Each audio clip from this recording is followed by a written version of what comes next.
Okay, right. I hope to do this seminar again. So it's the first time I'm doing it. So it's a bit of an experimentation for me, how it goes. So let's. What time? Oh, excuse me. Hay fever. What time? Hay fever. Yeah, a little bit. Yeah.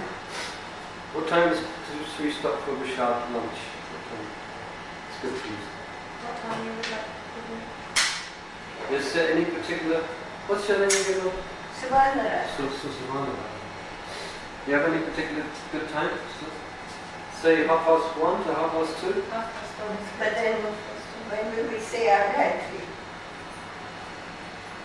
1:30. We can stop for... I think we still have time. What's the Sunday? We can stop for a break. Yes. We can stop for a little break at 12 then. It'll be until 1:30 we have time. This is your G Do plan. you want to do 12:30 until 1:30 then? Okay, we'll do 12:30 to 1:30. Let's do 12:30 to 1:30, yeah?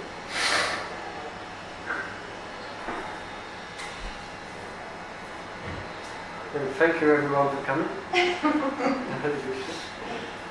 So let's see how we go with the noise outside. I remember rightly it wasn't so bad last year. One of the reasons being is the place next door. It was a major focal point for the gay community. Yes, and it isn't anymore. But now it's changed management, so there's probably not going to be a disco or a rave outside. Oh really? That's good. Yeah. Not on the green anymore? Huh? On the green level? That starts going about 3 o'clock from my experience. We'll see. But anyway, we will go forward anyway. Okay, so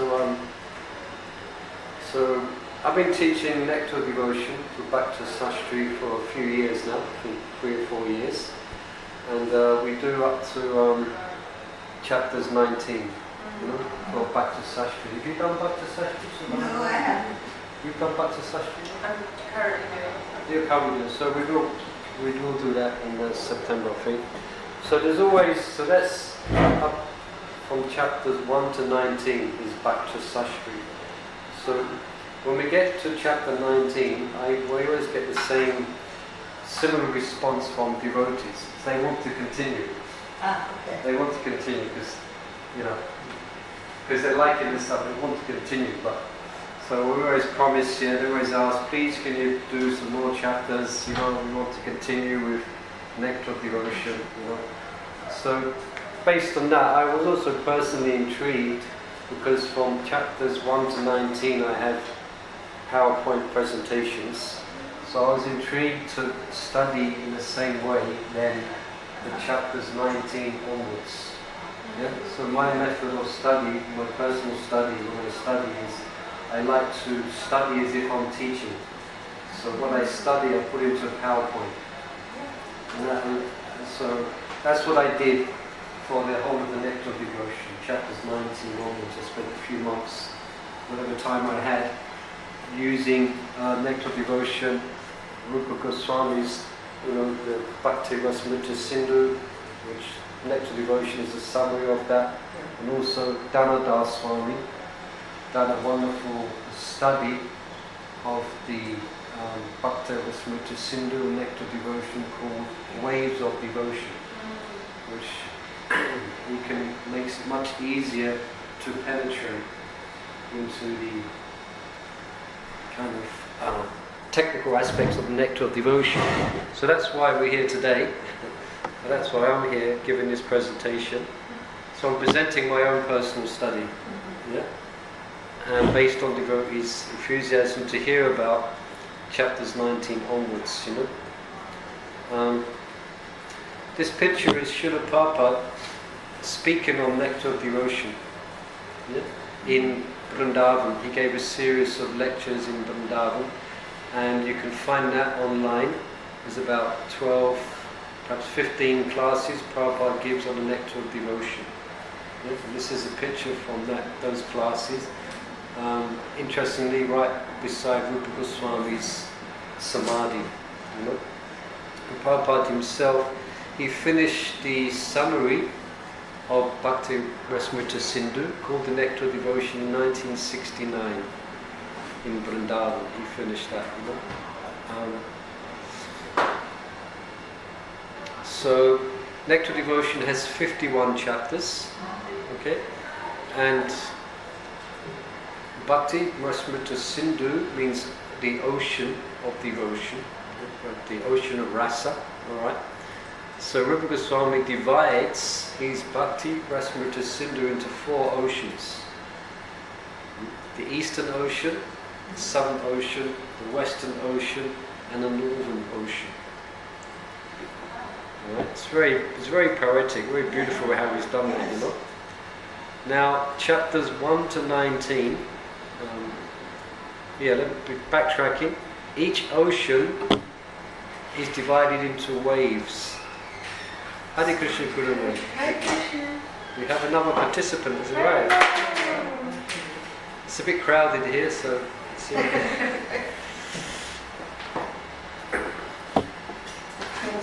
so each of the 4 oceans, the Eastern Ocean, Southern Ocean, Western Ocean, and Northern Ocean, is subdivided into waves. Right? So, for example, the Eastern Ocean, which is what we study in the Nectar, in the Bhakti Sastri, the Eastern Ocean is... Sorry, we're studying about Shastris? The Eastern Ocean, chapters 1 to 19. Yeah, that's the Eastern Ocean. So, for instance, that Eastern Ocean, the first wave gives an overview of devotional service. The second wave describes Vaidhi Sadhana Bhakti, part 1, and then part 2 is Raganuga Sadhana Bhakti. That's part 2. That's the practice of spontaneous devotion. And it's touched briefly. Yeah? The third wave is about Bhava Bhakti, and the 4th wave is Prema Bhakti. And that's what we study for Bhakti Sastri. Yeah? So that's the Eastern Ocean. Have you done Bhakti Sastri, Purnamani? Yeah, so you're familiar with that, isn't it? Yeah, we did it last year, no? Or the year before you did? You do every year. 3 years ago, I think. 3 years ago, alright, so. We did it twice, I think. Yeah. So we're gonna dive into the Southern Ocean. We're gonna swim around a little bit in the Southern Ocean. It's warm in the Southern Ocean. Yes. Now, some of the points, especially might be a bit technical in the beginning, but I try my best to make it as understandable for myself and yourselves as possible, you know. But don't worry too much about grasping the technical names. Yeah.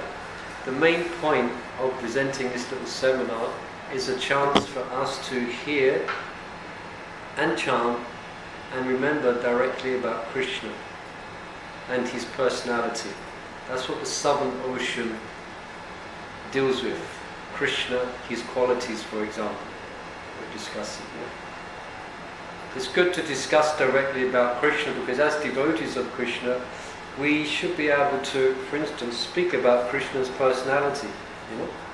Okay, he's a supreme personality of Godhead, but also he has many wonderful qualities. Yeah? So we hear the philosophy, you know, which we have to hear, which we hear some Sambandha Gyan, you know, about the soul and the material world. You know? But it's good for us to also hear directly about Krishna, his name, his form, his qualities, and his pastimes. According to our qualification, we may not be able to fully relish those, but at least we should hear them. So as we progress in Krishna consciousness, we can then, as we become purified, we can take pleasure in relishing Krishna's name, form, qualities and pastimes, you know. So that's my kind of inspiration, and the purpose for presenting this is to give us perhaps a little inspiration into how wonderful Krishna is and his actual personality. So this is Sankirtan. Yeah? And Sankirtan means to remember Krishna's pastimes, to remember his qualities. Yeah?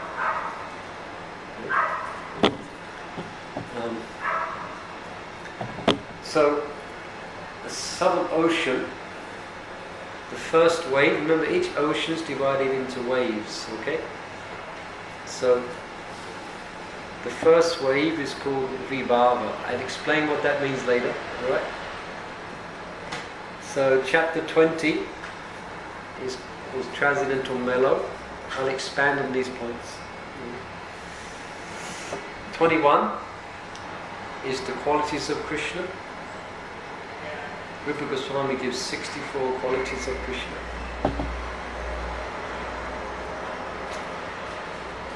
More qualities of Krishna. Chapter 22. So this one, who's read the complete Nectar of Devotion? No? Okay. So this will be good. You can Krishna's personality, further traits of Krishna, and the devotees of Krishna. Now we're doing 2 days, or we're doing this week and next week. So I'm not particularly rushing to cover everything there. We may get through everything, and then we'll go on to the next wave in the Southern Ocean. Yeah? But let's just see how we go. And we might well get through quicker because there's not so many devotees here. There's only 3 of you. So in that sense we might get through quicker. So let's just see how it goes. But and one more as well. Stimulation for ecstatic love.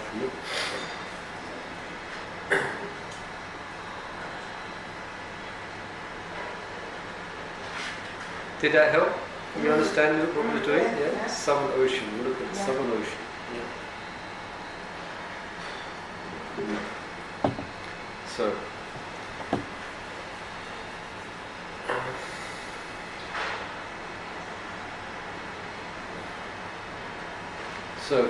So here comes some technical terms. Now it's not, the whole day is not going to be filled with technical terms, but just in the beginning. Yeah. So Vibhava, this is now there's 5 general topics that this Southern Ocean deals with, and the first one is Vibhava, special symptoms or causes of ecstasy. I'll expand upon it more. I'm giving you titles at the moment, you know? Yeah. Number 2, Anubhava. You know Anubhava Prabhu? It's not about him. His name is Anubhava, some subsequent ecstasy. And Anu means I, the individual jiva. Yeah. Like there's Vihu and Anu. Is it? Yeah, okay. Isn't I it? didn't know that. Yeah, well, yeah, perhaps. We'll see if that context meaning matches. And then Sattvika Bhava, constitutional or existential ecstasy.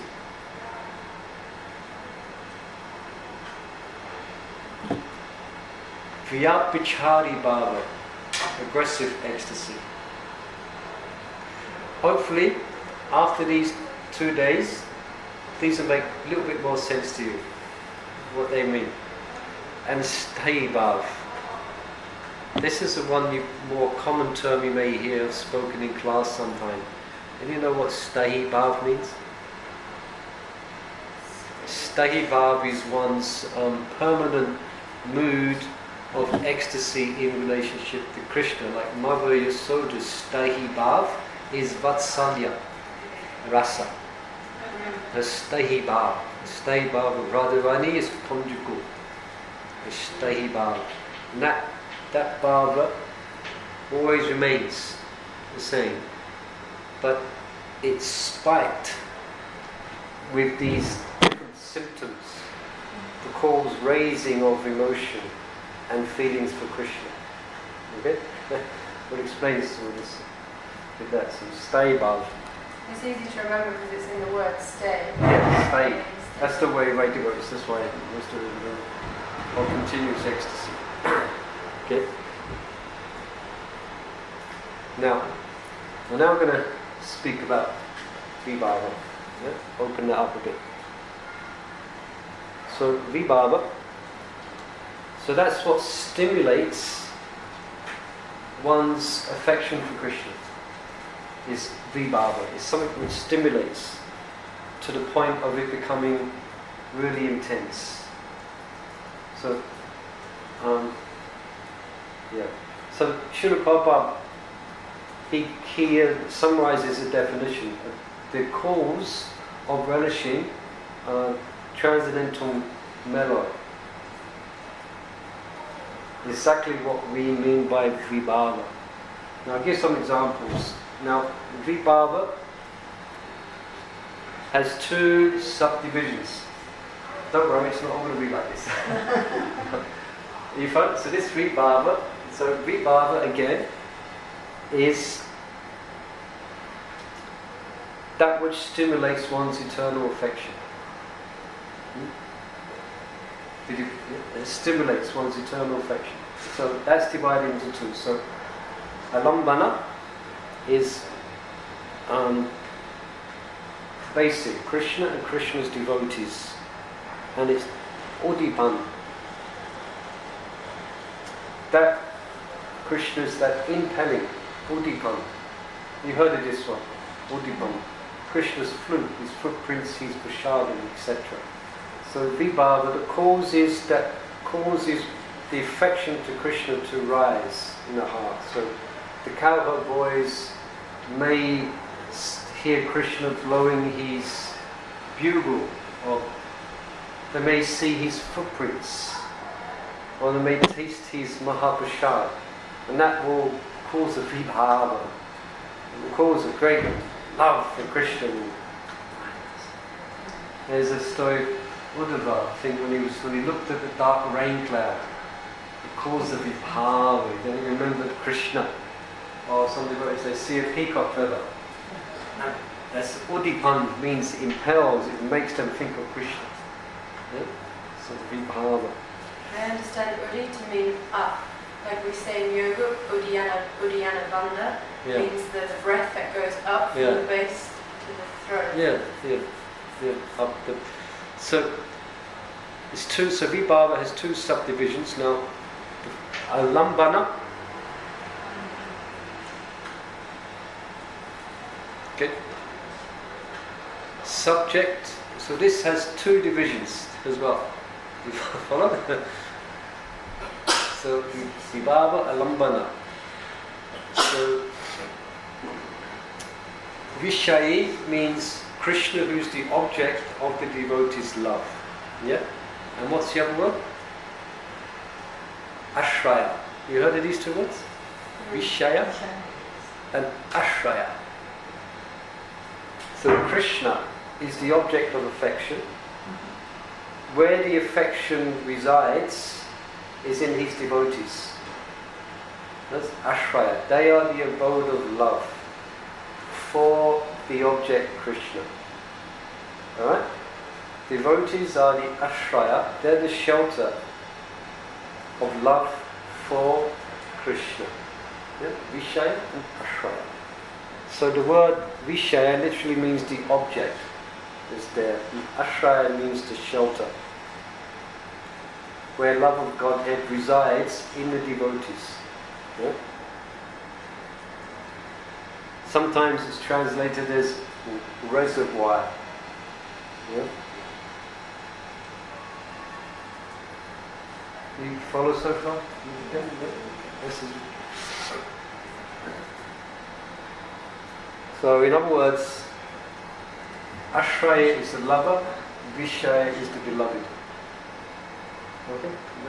Ashraya is the lover, Ashraya is the beloved.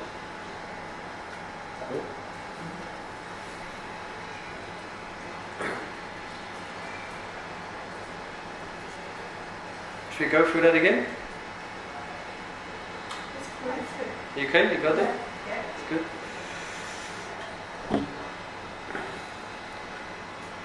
Okay. So, Vishaya. So Krishna as a stimulus for ecstatic love. Okay? Vishaya.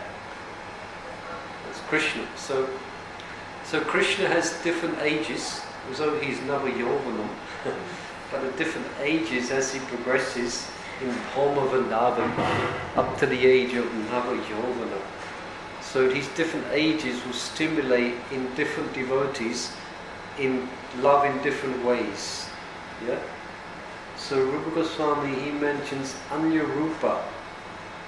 Krishna sometimes takes an entirely different form to stimulate the devotee's love for him. An example given is in Brahma Vimohan Leela, where Krishna took the forms of so many cows and cowherd boys. That stimulated Balaram's ecstatic love for Krishna. You know, the pastor, he could understand something was very peculiar about this situation. The residents of Vrindavan, they showed so much affection for their children, and the cows to their calves. That affection he's only seen in between the residents and Krishna. Yeah? So he became a bit curious, and then he understood this is Krishna. Krishna had expanded, and that caused a great, of course, Balaram already has great affection for Krishna, but that just stirred his love for Krishna even more. He became more love for him. You know? You could say like when a parent dresses up like Father Christmas for the children, and then they discover that it's actually their father, and they go, oh, why are you doing that? But actually it's stimulating their happiness. Yeah, you could say it churns. In a mundane example. Yeah, it churns it. It kind of churns it, you know. Yeah. Right. That was chapter 20. All right. So let's just, for my own sake as well. Okay, let's just go through quickly again. Yeah. Quickly again. So chapter Transcendental Mellow. It really does very easy this chapter.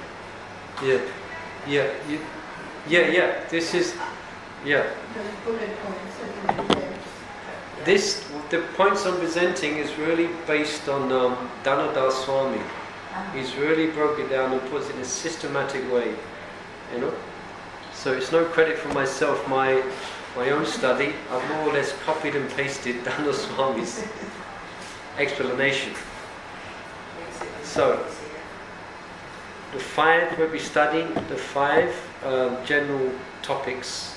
Now I forgot to mention that point. These 5 topics will be spoken of in relation to all the different types of devotees. What's the Vibhava symptoms of the cowherd boys? What's the Vibhava symptoms of the cowherd girls? What's the Vibhava symptoms of Mother Yasoda, etc. Yeah? What are the special symptoms that causes Mother Yasoda's loving Krishna? What is the special symptoms that causes the gopis to love Krishna? Yeah? So again, we did Vibhava, Anubhava, Sattvika Bhava, Vyapachari Bhava, and Sthayi Bhava. Yeah? Okay, so just concentrating on Vibhava is divided into 2. Krishna and Krishna's devotees give rise to love, and then Udipan, things that remind the devotees of Krishna. Yeah. And then going to Alambana, speaks now directly about these 2 things. This is brought up. Vishayi is the object, Krishna as the object of love. Ashraya, the shelter of love, is the devotees. Yeah. Ashraya is the lover, and Vishaya is the beloved. Now, just going as an example of, let's go back here.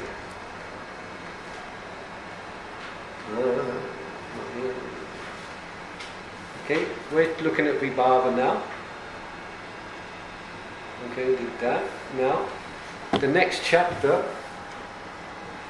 that was chapter 20. Chapter 21 will deal with this. Krishna and Krishna's devotees. Yeah? So, Visha Lambana, we go through that. And again, an example is Krishna himself. Yeah?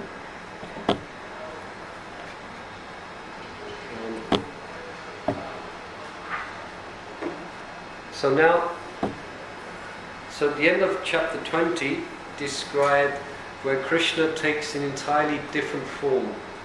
The cows and the cowherd boys, yeah, and stimulated Lord Brahma's love, or Lord Palwam's affection, excuse me. So that's the first way in which Krishna stimulates ecstatic love. So chapter 21 describes the second way he does so. In other words, Krishna's own form. You follow? Mm-hmm. Krishna's own form.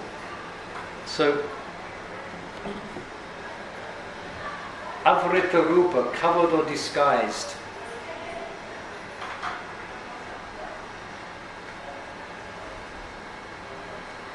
Sometimes, and I'm going to read, let's see, yeah. Sometimes Krishna disguises himself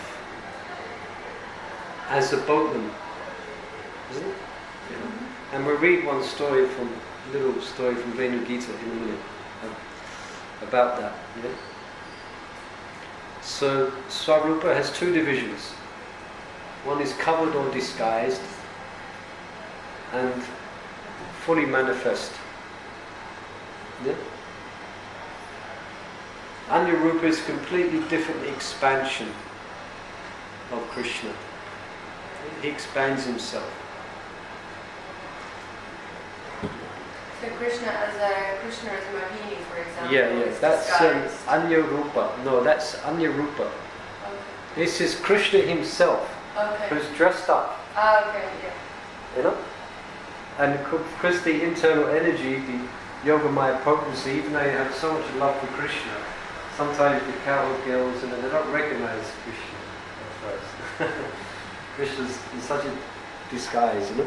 But it's not the same as when he covers his parents with Yogamaya, for example. No. It's different when he's actually dressed like in a costume. Yeah, that's it, yeah. So in Avrita Rupi, Krishna covers himself in it. So just remember, all this causes the affection of the devotees to. In other words, love of God is not just a static thing. There's all these different pastimes that bring out all these different aspects of love. So Prabhupada says, when Krishna is covered by a different kind of dress, his personal feature is called covered or disguised, you know. So I'm going to read a little pastime in that regard. Glasses on.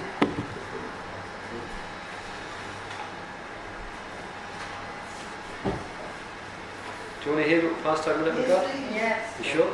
Definitely. Tell us the story. Sorry. So I'm going to try this thing here. You know, it's a Rangini book. It's a Rangini thing. Such an Underwatch has this, and just see. I'm doing an experiment at the moment. See how it goes.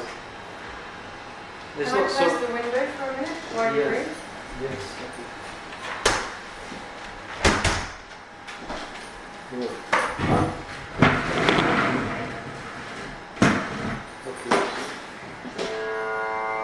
Okay, try and best as you can to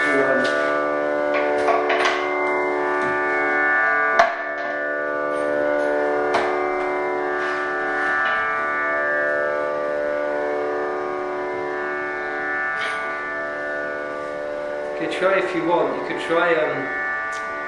It's only pastime. It's only 2 pages.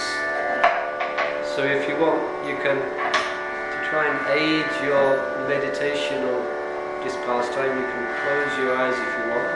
And I'll try and read clearly, as nicely as possible, and hopefully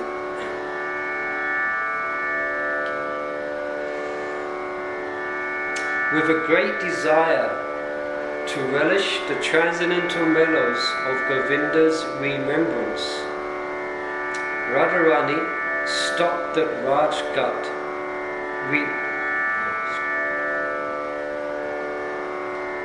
Sorry, let me start again.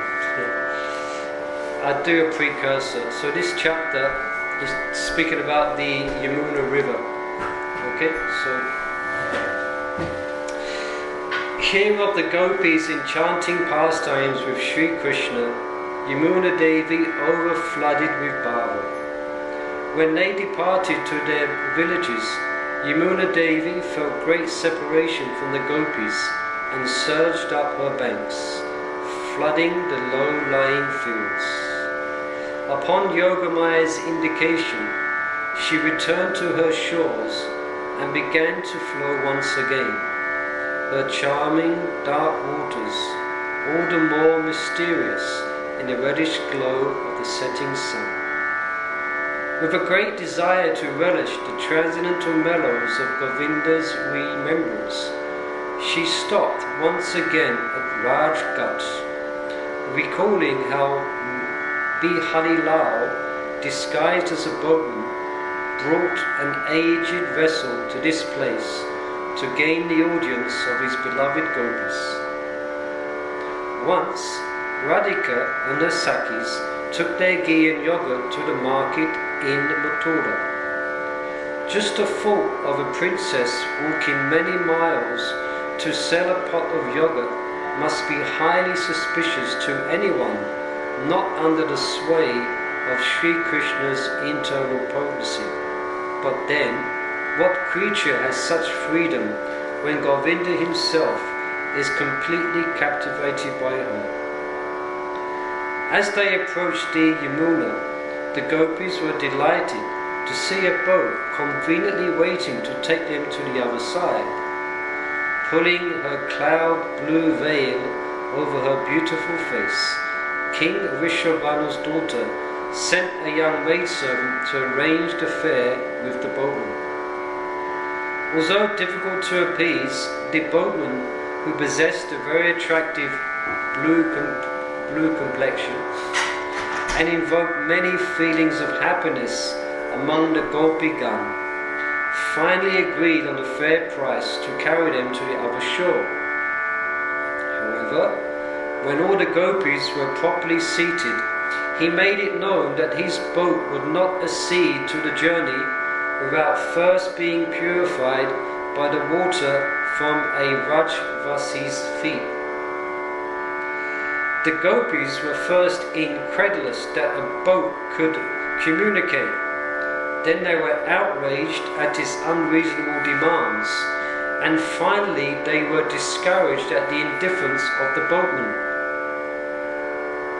When they inquired whose feet he wished to bathe, the boatman consulted his boat and informed them that Srimati Radharani's feet were their common choice. Exhibiting her reluctance, Radhika manifested her loving pique at this unusual fare. Hari replied that his boat was equally adamant, and with her attitude it was highly unlikely the cargo would see the Yamuna's far shore. After much cajoling by Sakhis and boatmen alike, Radhika succumbed to their desire, and a cleverly disguised Hari happily bathed her lotus feet, keeping the Charanamrita in his lota. He sprinkled the Charanamrita on his head, and on the boat, and on the gopis, and finally on the river Yamuna. At the conclusion of his puja, having declared the crossing now sanctified, and when an auspicious moment had arrived, the boat set off. Gracefully traversing Yamuna, that wonderful speaking boat, with its wonderful cargo of lotus-like gopis, steered by a wonderful boatman, reached midway across the river where the current was the strongest. Exhausted by labour due to excessive cargo weight, the boatman announced his weakness, occasioned by hunger and his subsequent inability to exert himself any further.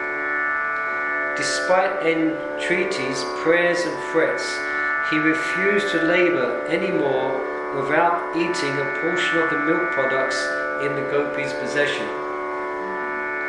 Although at first they refused, as the gopis watched the Vrindavan landscape quickly moving, it became apparent that quite soon they would all be out to sea.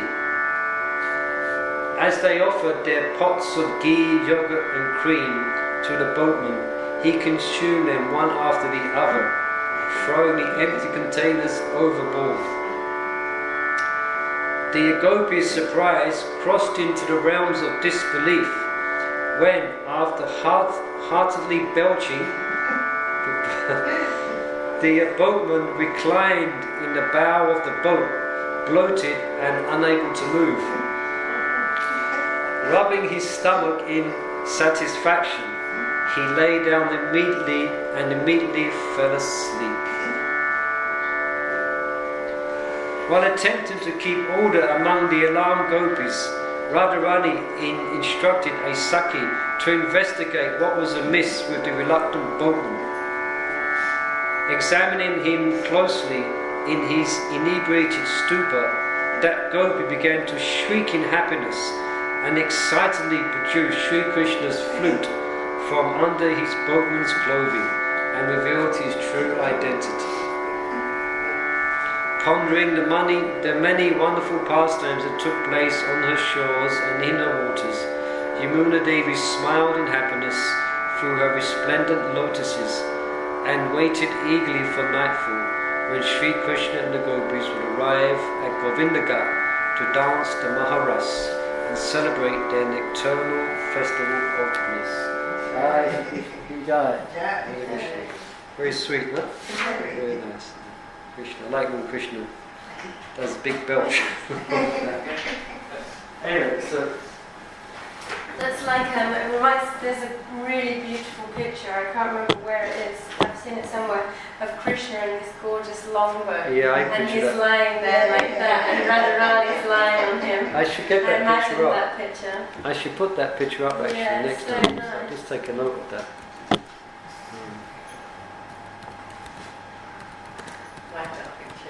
Yeah. Like so, Beautiful picture. right, so that's an example of Krishna in disguise. You know?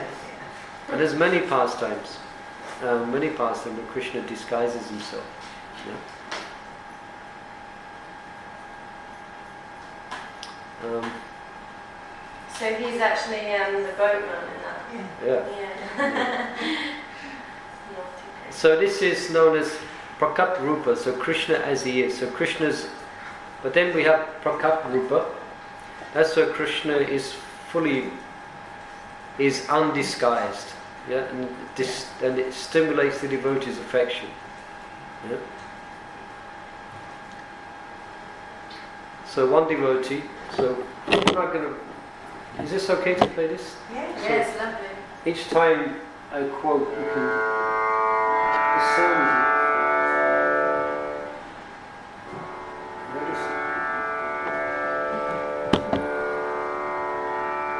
So one devotee praised the bodily features of Krishna when he saw the Lord in his personal manifest feature. So that's Prakat Rupa. So now Rupa Goswami is giving examples of that. Yeah? How wonderful is the personal feature of Lord Krishna. How his neck is just like a conch shell. His eyes are so beautiful, as though they themselves were encountering the beauty of a lotus flower.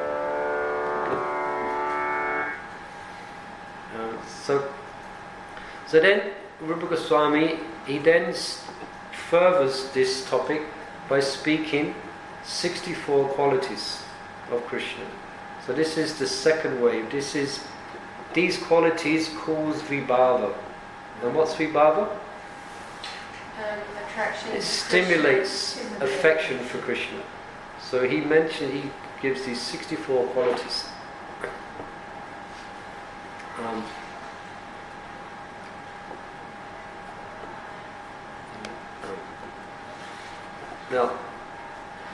Now this should be familiar. Out of Krishna's 64 qualities, ordinary living beings like us can manifest the first 50 in minute, minuscule quantities. Yeah? Lord Shiva can partially manifest the first 55 qualities. Yeah? Narayan, no, I've got Brahma there, I'm not too sure I've got Brahma. No, Shiva and Brahma, that's why. They can manifest the first 55 qualities.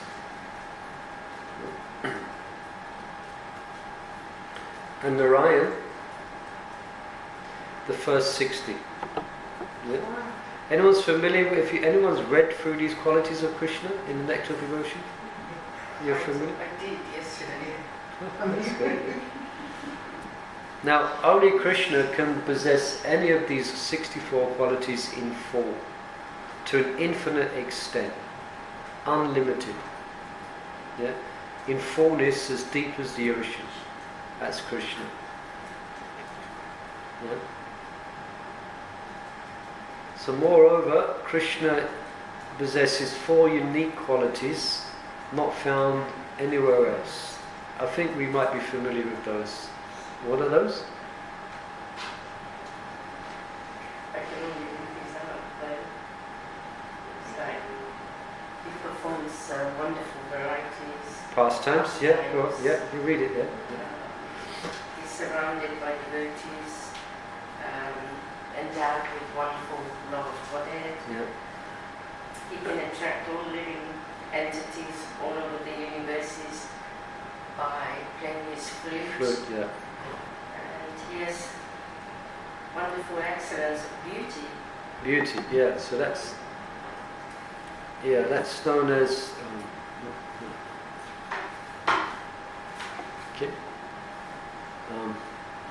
Yeah, one is Leela Madhurya. You can remember, it helps to remember that.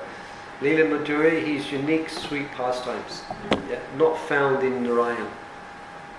So for example, when the cowboys, they steal away Krishna's lunch and they cover his eyes, they can't do that in Vaikuntha with Narayan. They can't steal away his lunch and jump on his back, and let alone the intimate, wonderful exchanges of love with the gopis, in the dead of night. That's only exhibited by Krishna.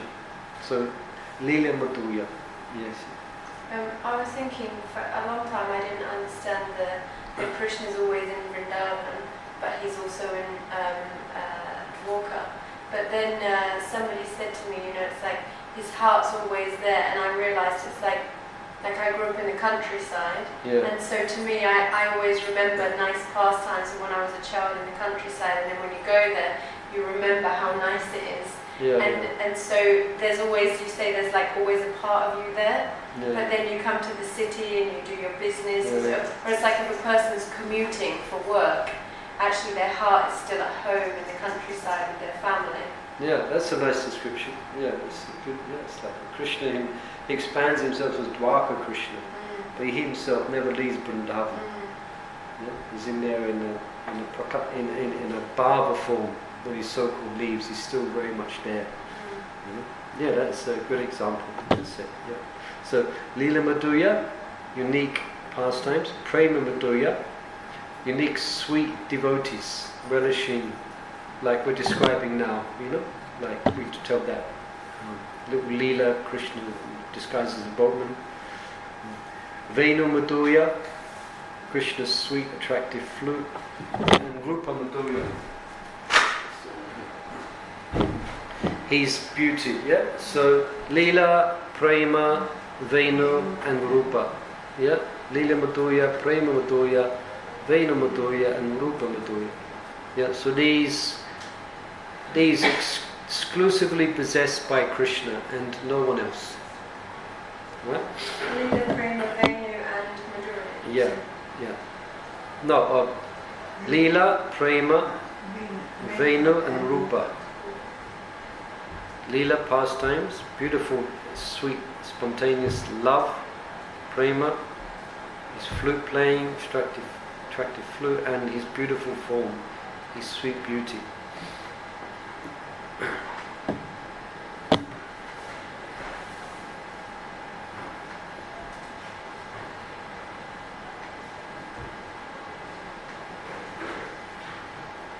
So this is the Southern Ocean, yeah? This is directly speaking. We're directly speaking about Krishna now. Yeah. If you hadn't noticed. So sometimes Krishna's parts of his body is compared to material objects, but it cannot give a complete. It's not a complete comparison. It like gives you an idea. Yeah, gives you an idea. Like the most beautiful flower is the lotus flower. Yeah, so Krishna's eyes, compared, the most beautiful thing you can compare him to is a lotus. So his lotus eyes. So we're given a chance to understand by given a material comparison. Yeah, like Krishna's face is as beautiful as the moon description. You look at a full moon, it doesn't come anywhere near, but for our purposes the full moon is beautiful.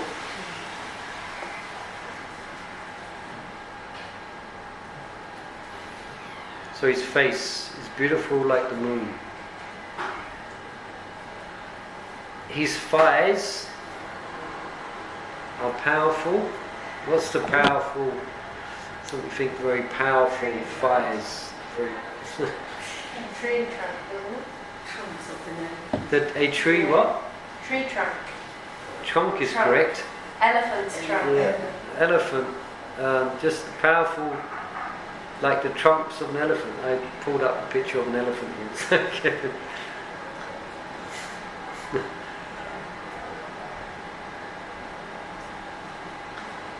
This is so when devotees see Krishna, it is so profound because Krishna is a source of all beauty.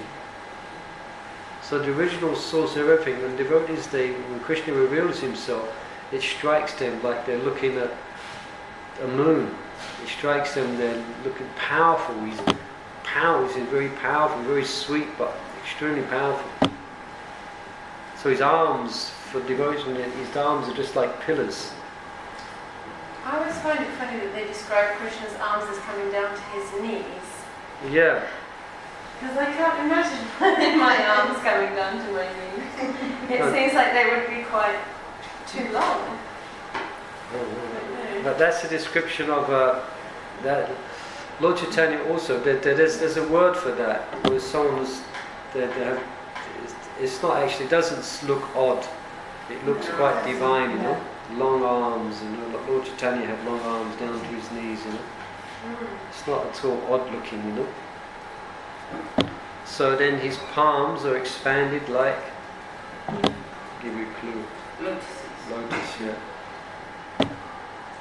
His chest, big and broad, is like a doorway. His hips, it's an interesting one, it's like a den. I looked up den. Just big, and the middle of part of his body is like a terrace.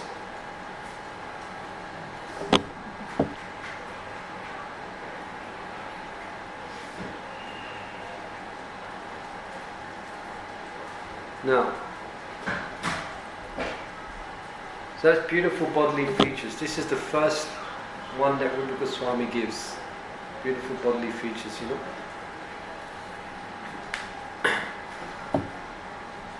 So he has auspicious characteristics. So Krishna's form has a luster in 7 places. Can we say what they are?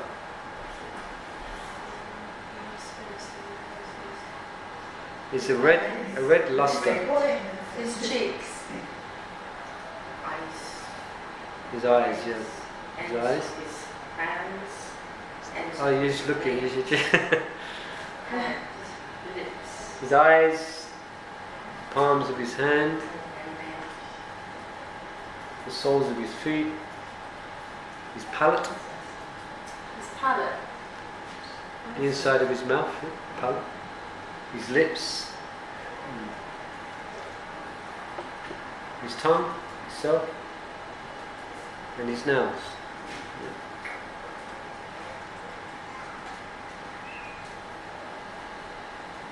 So a reddish luster in these 7 places considered to be very auspicious. Sometimes the residents of Braj, they would see, or the person would see Krishna's form, they would say this person must be an auspicious personality. His eyes are reddish, the palms of his hand, the soles of his feet, his palate, his lips, his tongue, his nails. So 3 parts of his body are broad. So this is something which, as we kind of become more purified, we can meditate upon. We can memorize these, memorize Krishna, the reddish luster in his different parts of Krishna's body. 3 parts are broad: his waist, forehead, and chest. Yeah. 3 parts of his body are short: his neck, thighs, and genitals. Yeah. What is it? 3 parts of his body are very deep. Without looking in the book, what can say what that is? Anybody? His mouth. His voice, intelligence, and navel. There's a highness in 5 parts of his body: his nose, arms, ears, forehead, and thighs. In 5 parts of his body, there is fineness: his skin, the hairs on his head, and the other parts of his body, his teeth, and his fingertips. Very fine. So the aggregate of all these bodily features is manifest only in the bodies of great personalities. So, auspicious characteristics. Now, I'm not going to personally go over all 64 qualities like this. I'm going to get you to speak about Krishna's qualities, but that come after this. So, pleasing. So we've had beautiful bodily features. That was the first one. The second one was called auspicious characteristics. And Krishna is very pleasing.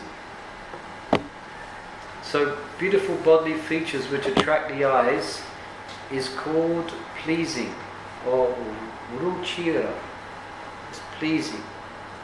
Beautiful bodily features which ultimately attracts the eyes. So Krishna possesses this attractive feature in his personal features. Yeah?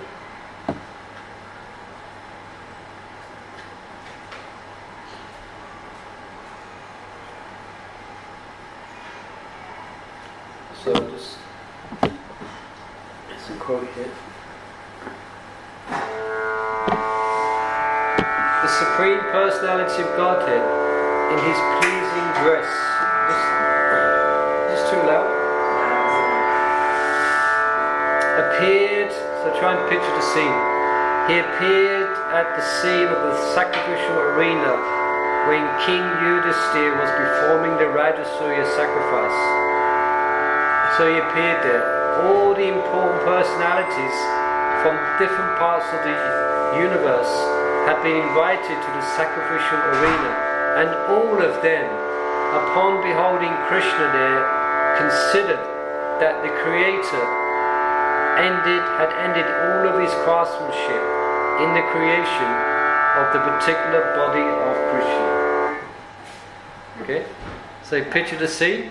Yeah. Krishna comes in and steals the show, you know.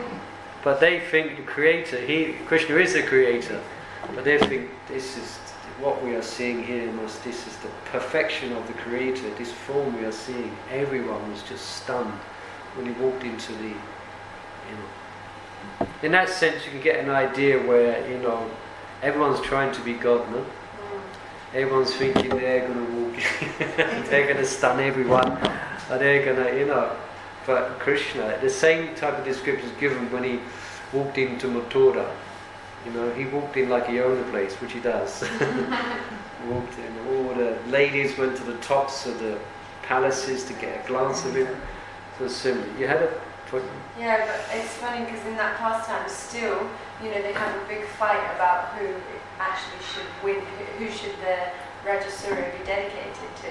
Yeah. They still contested Krishna. There's Shishapal was there, and he had some reservations about Krishna. Because he took the meaning away. Yeah. But when he first walked in, like when Sukadev came on the scene, everyone stood up. His features were so auspicious. So when Krishna, from which all beauty comes from, when he walked into the scene, that was there. They thought, beholding, they considered the Creator that ended all of his craftsmanship in the creation of the body of Krishna.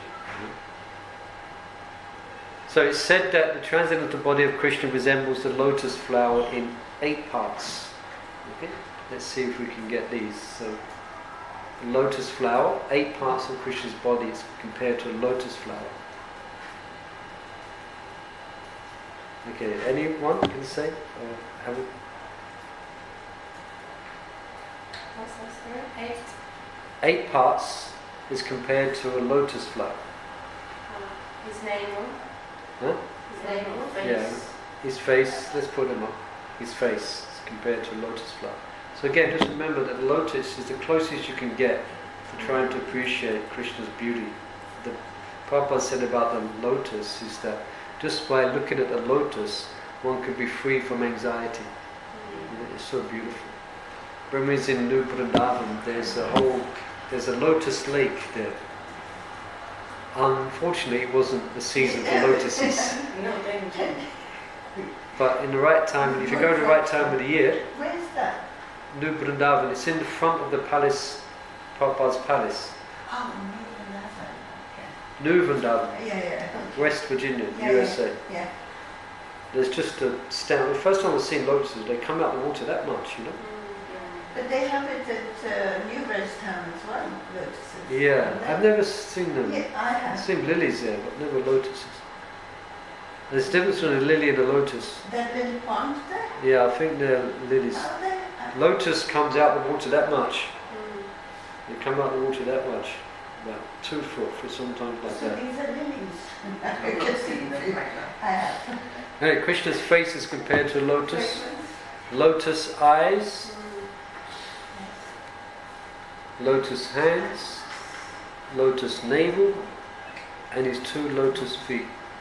Yeah? So 5 parts. Under the pleasing, 5 parts of his body is compared to a lotus. Yeah?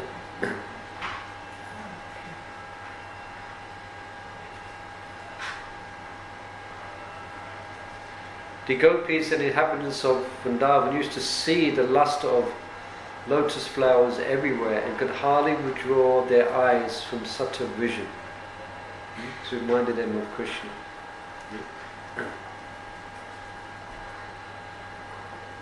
It's not so uncommon because, like we say in England, you know, she was an English rose.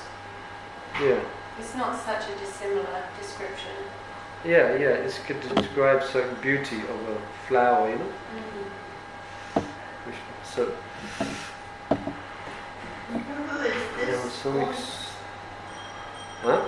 Is this like we were seeing this lotus flower? Is this to help people like me to be synonymous when you look at lotus flower to think of Krishna? Yeah. I see lotus. Krishna's face is a beauty compared to his eyes. His eyes is quite. Yes. They're definitely like his eyes are like lotus, a lotus petal. Yes. It's like lotus put his eyes. And remember, his eyes are reddish as well. Yes. In the movie. They're reddish with rasa. And another thing, Prabhu, why are Krishna's hands on the inside always painted red? Well, because Krishna's hands, that's his luster. His luster, as we just described, different parts of his body are reddish. Palms, his feet, his palate, his eyes. So that's why we paint reddish. Yes. Like a child, when they're happy and they've been playing and their body temperature has risen, it gives them a nice luster. They look flushed. Yeah. Or if someone gets shy, they're embarrassed, their cheeks go red. Yeah. Yes. So, effulgence, the luster of the host of jewels fixed on the chest of the Lord can defeat even the luster of the sun. And still, when compared with the bodily luster of the Lord, that crest of jewels appears to be only as bright as one of the stars in the sky. Yeah? So the jewels themselves, they can defeat the luster of the sun. But when compared to the luster of Krishna's body, they're compared to be only as bright as one of the stars in the sky. So therefore, Krishna's luster is also the manifestation of Brahman effulgence. Yeah? Everything rests in the effulgence of Krishna's body, which is known as Brahman. Yeah? We see the stars very far away, right? Yeah. And we find them really bright. But can you imagine if you saw Krishna? It's a different brightness. It's not a brightness which you go like that. It's because that brightness is, there's a quality of sweetness which makes it attractive. Like the glittering on a lake. Yeah, but it's not like that. For some, the impersonalists, then they're blinded by the effulgence of Krishna, and they cannot see further. But for the devotees, that brightness is sweet. It's sweet, and so therefore the transcendental, just continuing here. Therefore, the transcendental influence of Krishna is so great that it can defeat anyone. When Krishna was present in the sacrificial arena of his enemy, King Kamsa, the wrestlers present, although appreciating the softness of the blood of Krishna, were afraid and perturbed when they thought of engaging with him in battle. Okay.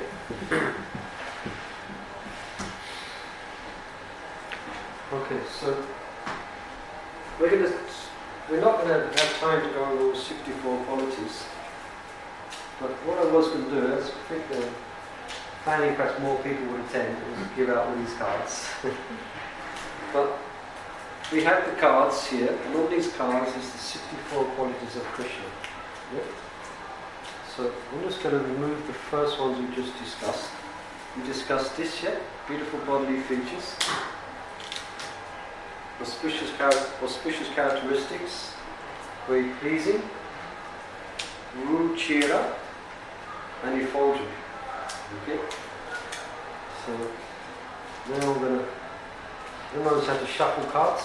Yeah. You know how to shuffle cards? Yes. Yeah, I can do the okay, you can shuffle them up. Okay. Let's see. I was envisioning for this part perhaps 10 or 15. Yes. Let me see. And I was going to get everyone to get into groups of 2, and then hand these cards out and just speak as much as you can on these different qualities. But we do it amongst ourselves.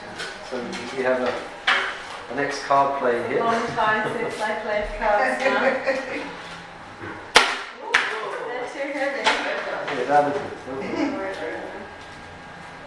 No, Harper used to be a croupier. Really? Yeah, that was it. Used to work in the gambling casino. Yeah, as a croupier.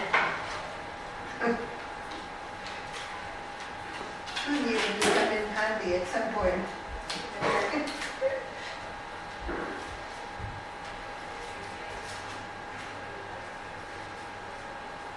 Give that a slight shuffle, don't worry too much.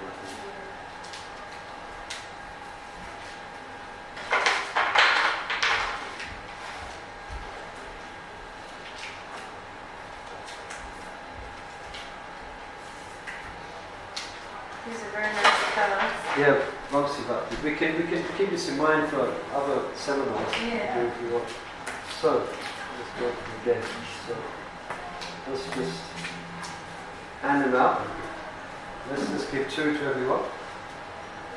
And you can look at them. So then you can share. Yeah, we'll give it.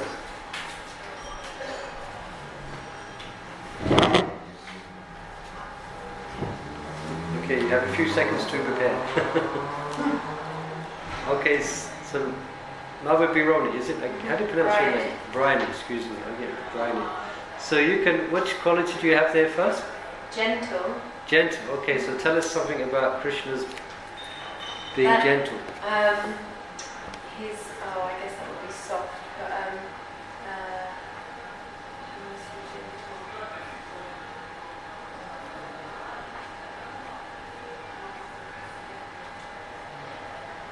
the way that he walks is very gentle on the floor, and like his feet are so soft that the rocks they change their nature so that they become soft, so they don't hurt his feet.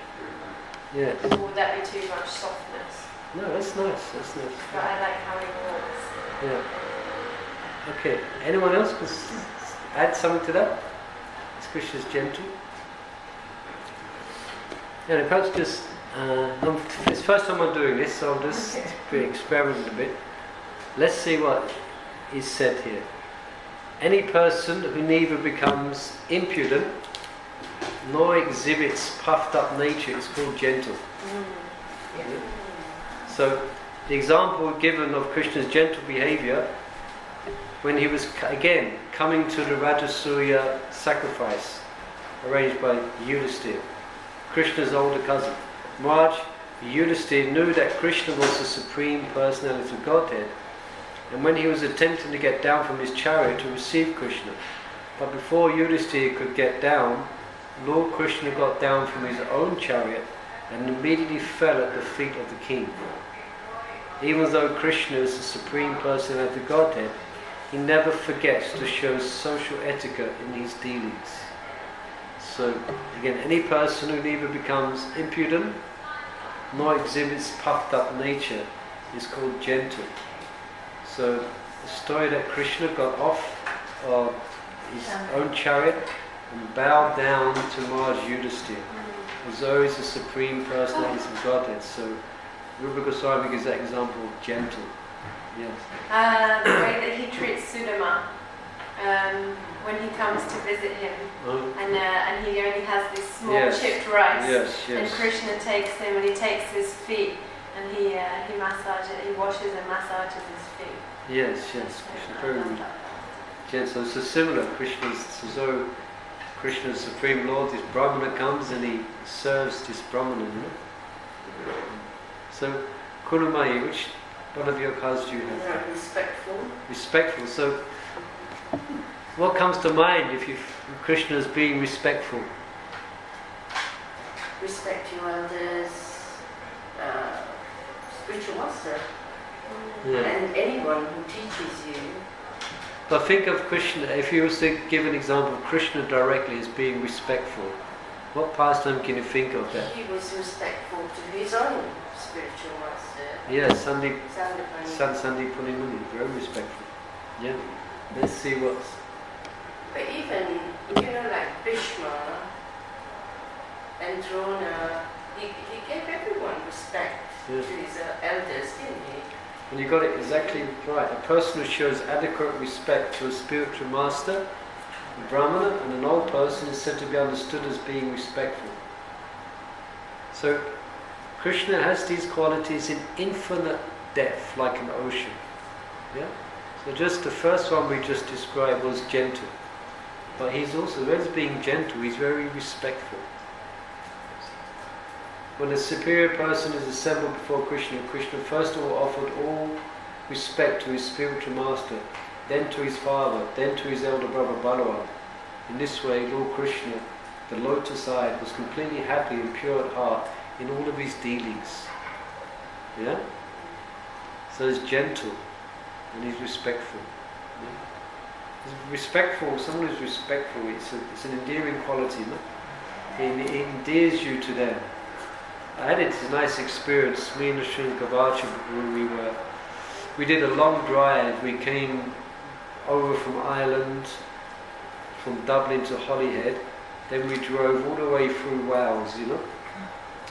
We took the scenic route through the Snowdonian mountains and then through the what's the mountains below? South Wales. Forget the name. But anyway, we got to Wales. We stopped at Wales in the temple there, in Bouchard. Then we got in the car again and drove to Birmingham. So we was quite exhausted. We'd be driving, you know. And one devotee couple, husband and wife, they were kind enough to put us up in their house, in their flat, you know. I hadn't met them before, so the husband came to me. He was so respectful. He was so such a good host. We felt completely relaxed in his company, him and his wife. His wife couldn't do enough. It was embarrassing. They wanted to do so much, cook so much, and we said, no, don't worry, let's. But they was very, very respectful. You know, very respectful. We felt. And I said to them, because we had a meeting with devotees in Birmingham, and then we stayed overnight, and I felt completely refreshed, just being in that association, very respectful, that experience, respectful, yeah. So Bhanu Radhika, which quality you have? Compassionate. Compassionate. Okay, so. Tell us something about Krishna being compassionate. What comes to mind? What comes to mind that he was very compassionate to all the demons that came to kill him, especially the one who came to feed him. What's the name? The witch? Putana. Yeah. And he showed compassion by sending her back to Godhead. Yeah. Maharaj related that. Who related that recently in the class? Did they have Yeah, compassion. So she came to kill him. She smeared her breast with deadly poison. But Krishna took the good approach with it. So Krishna is very compassionate. So Krishna, if he's very gentle, he's very respectful, and he's very compassionate. Let's see what. So, example given here. Yeah.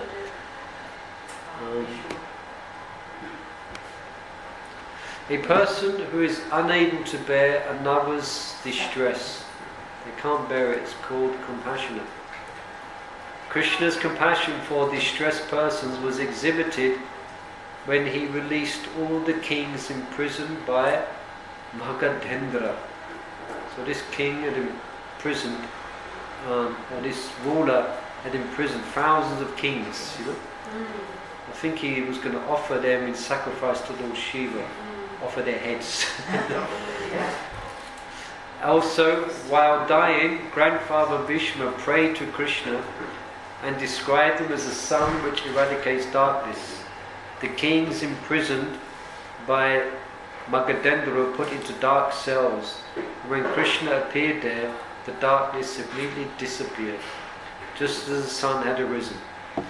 In other words, although Magadhendra was able to imprison so many kings, upon the appearance of Krishna, they were all released. Krishna released the kings out of his sincere compassion for them.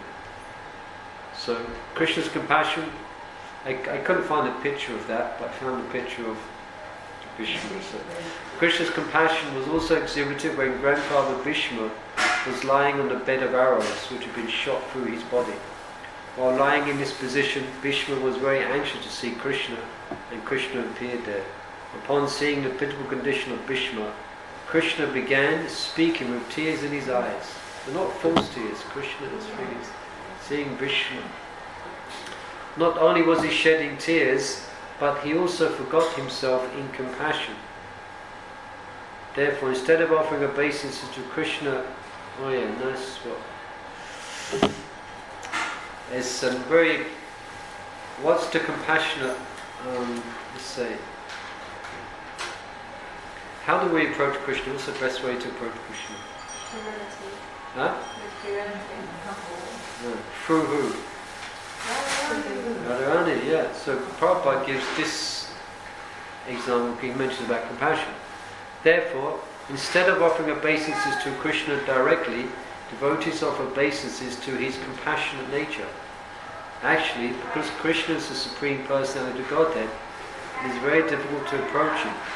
But the devotees take advantage of his compassionate nature, which is represented by Radharani. Always pray to Radharani for Krishna's compassion. So we pray to Radharani for Krishna's compassion. Perhaps I'll play this one. When we say when we say Hari, meaning addressing the internal potency of Krishna first, could you say that's kind of like appealing to his compassionate nature also? Yes, because that is Hari is Radharani. No? Yeah. So that's So keep that in mind. Yes. Often we forget that. We Yeah, want that's Krishna, very give me your good. grace. We should say, Radharani, I'm complaining to you about Krishna. I'm not getting any mercy from you. You're the soft-hearted counterpart. Please, you be merciful to me. Krishna's not looking at me. Please, you be merciful. Please, you put your word in. So compassion.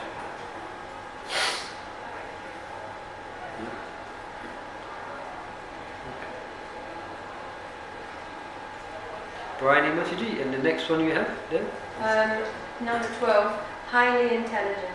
Okay, highly intelligent. So, how is Krishna highly intelligent?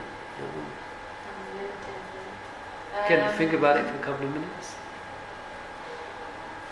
So, like everything he does is very carefully thought out and constructed. So, like Duryodhana comes to the kingdom of Yudhisthira, which is, designed by the architect of the gods, and he falls into the water, and he's very, he's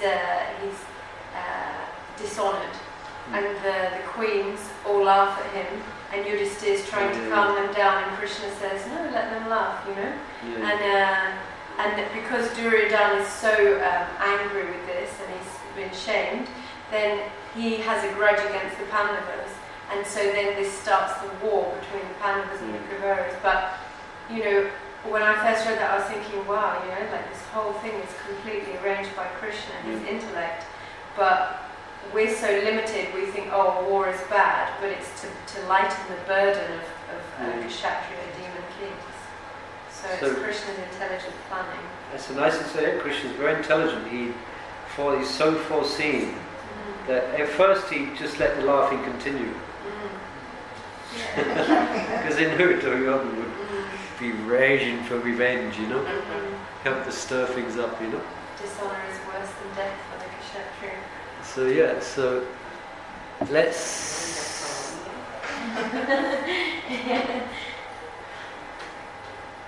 Highly learned, that was that one? Highly intelligent. Highly intelligent, okay, let's...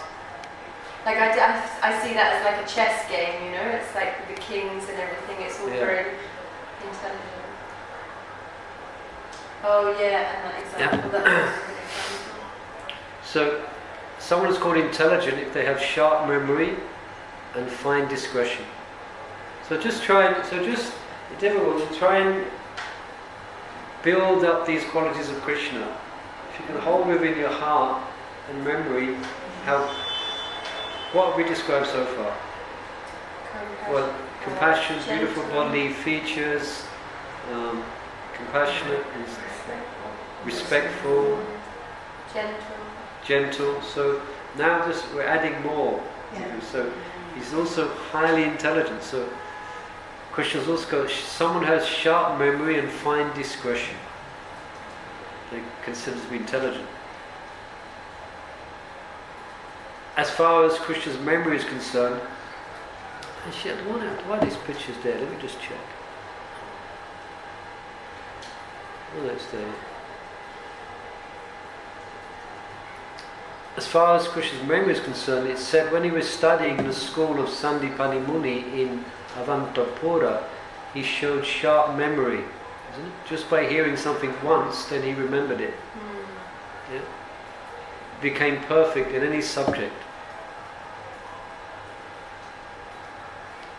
Krishna's fine discretion was exhibited when he was fighting with the untouchable king who attacked the city of Mathura. What's this person's name?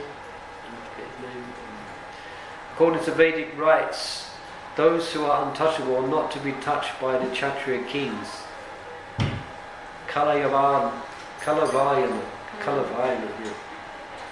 Yeah. Even for killing, they're so untouchable, we just don't go anywhere near them. Yeah? Therefore, when the untouchable king seized the city of Mathura, Krishna did not think it wise to kill him directly with his own hand. Still, the king had to be killed. So we know the story, isn't it? Krishna fled. He was known as Rancho, where he left the battlefield, and this Kalavihana chasing Krishna.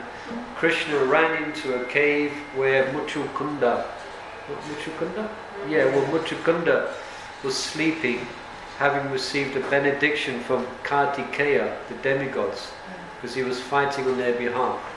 Yeah? And he didn't want anyone to wake him up. Anyone who did wake him up would be burnt to ashes.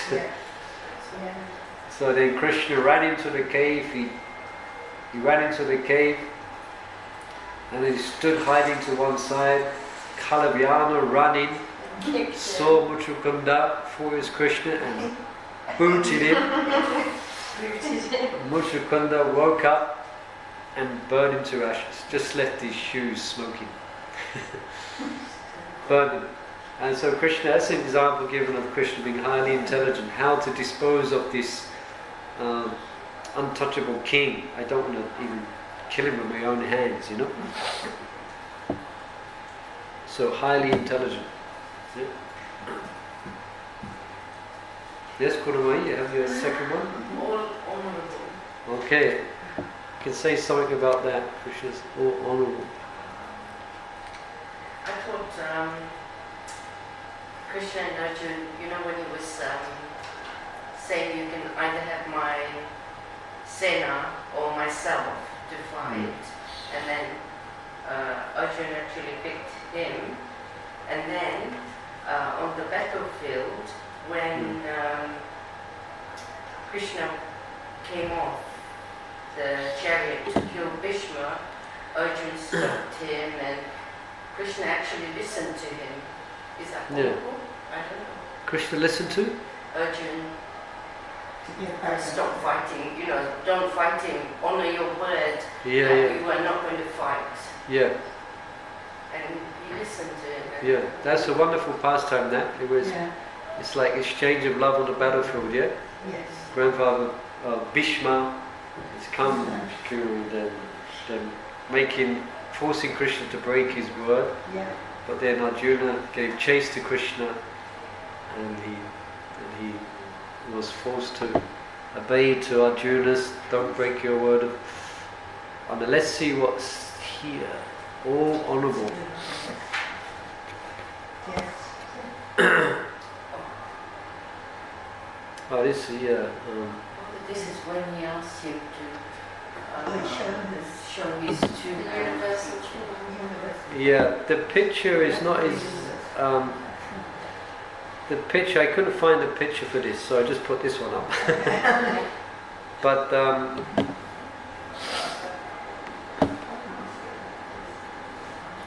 so an example given here is a person who is chief among all important persons is called all honourable. An example is given. So when Krishna was living at Dwarka, demigods like Lord Shiva, Lord Brahma, Indra, they would come to see him. So the doorkeeper had to manage the guests coming in. So entrance, all these demigods. So on the busy day, he said, "My dear Lord Brahma, my dear Lord Shiva, please sit down on the bench and wait." This is Lord Shiva and Lord Brahma, you know. "My dear Indra, please desist from reading your prayers. It's creating a big disturbance. Please wait silently. My dear Varuna, please go away. There's no time for you today. And my dear demigods, please do not waste your time uselessly. Krishna is very busy. He cannot see you." So the doorkeeper's letting Lord Brahma, Lord Shiva sit there silently, telling Indra to keep quiet, making too much noise, telling Varuna to come back another day, telling the demigods not to even bother, Krishna's too busy. But that's Krishna, he's quite an important person, no? He's all honourable. Yeah. So Vani Radhika? I don't know what to say, all opulent. Okay, so yes.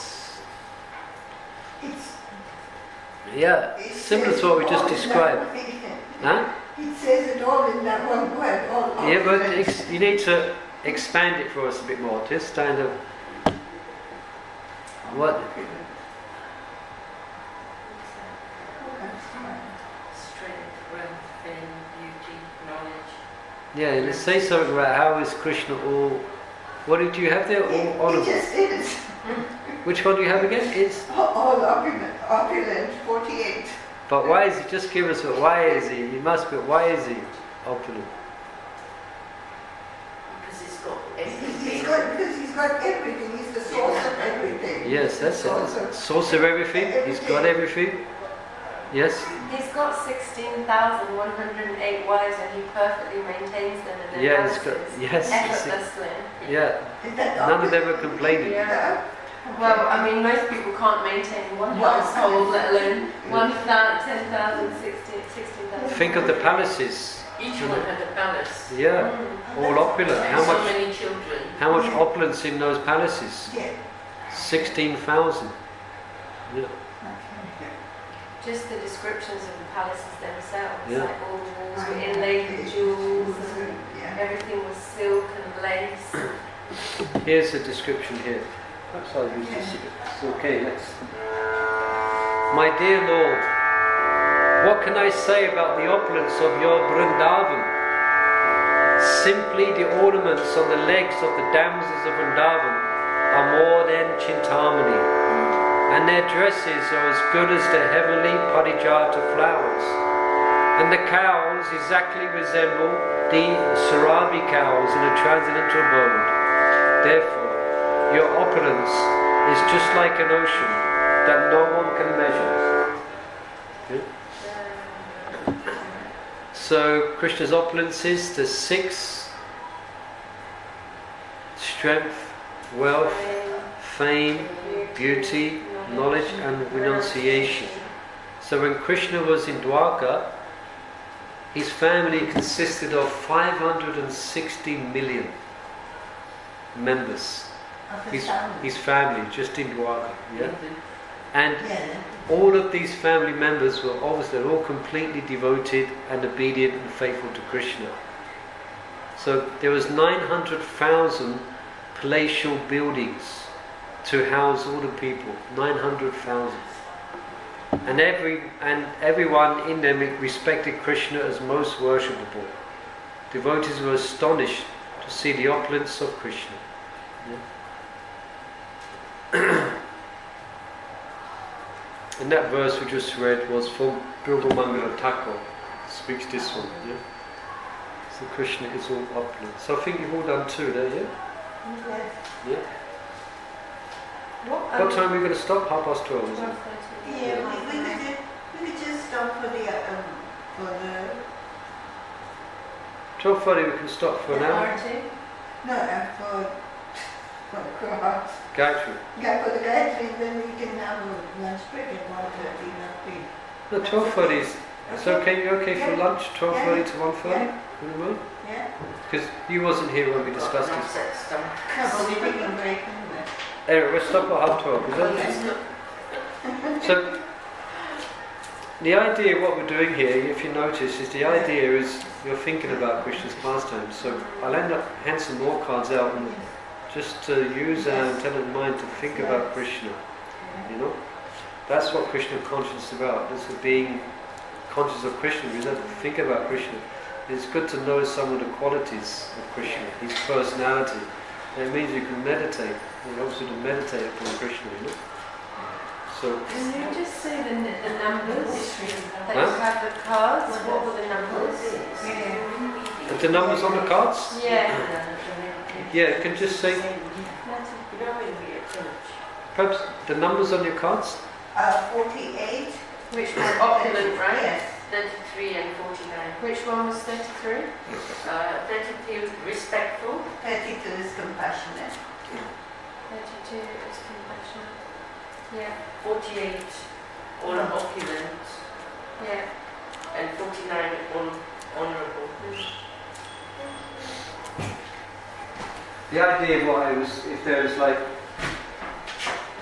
the idea I wanted to create here was also, say if there's like 15 people here, and you're all getting two, so everyone's speaking Krishna Katha. Yeah. That's the idea, everyone's speaking directly about Krishna. Create such a auspicious atmosphere, even just doing this work, just so we can hand out some more cards, okay?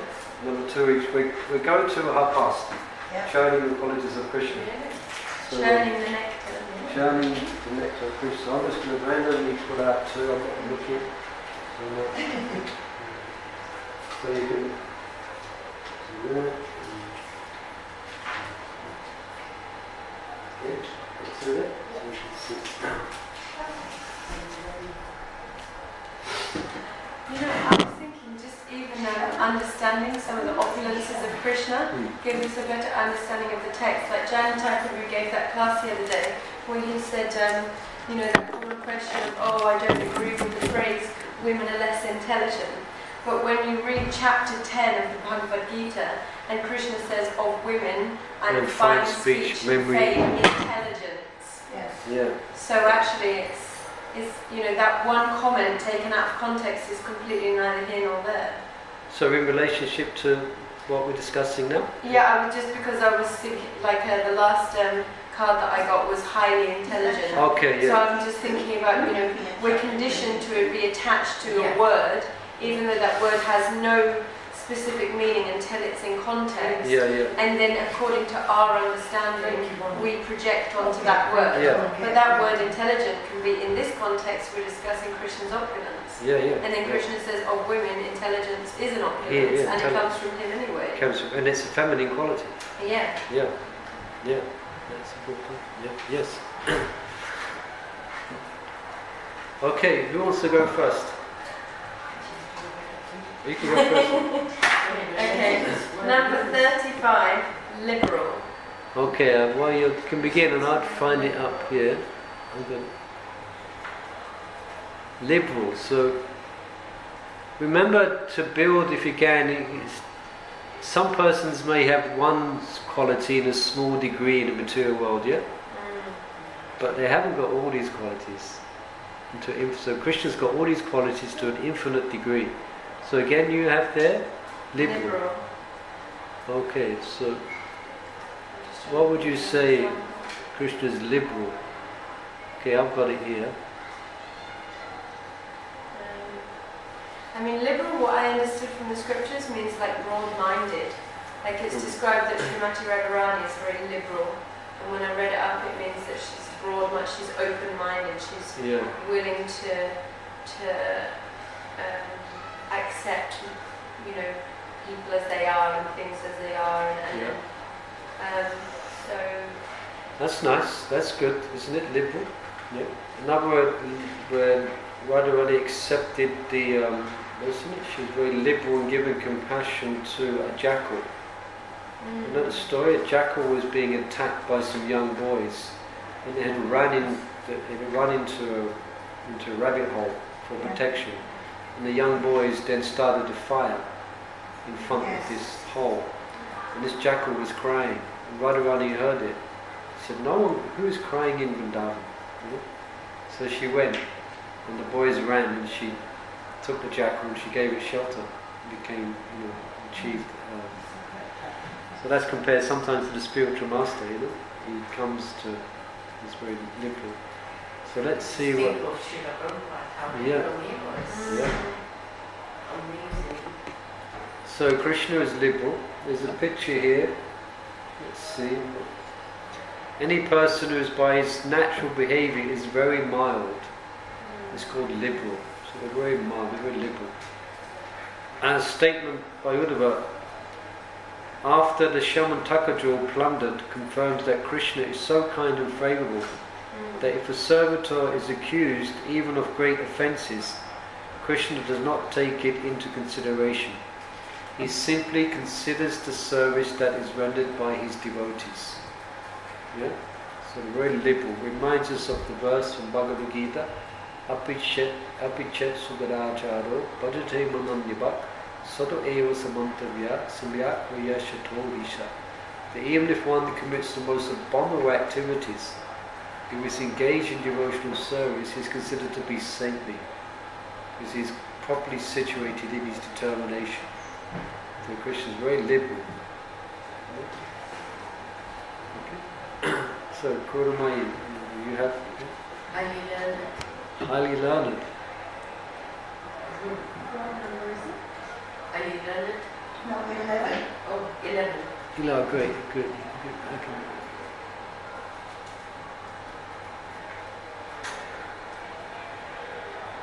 Okay, there's okay. What is Krishna is highly learned? How is he highly learned?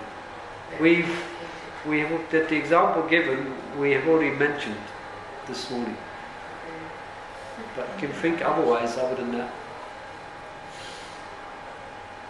Very educated, and he imparted all the knowledge to Brahma. And,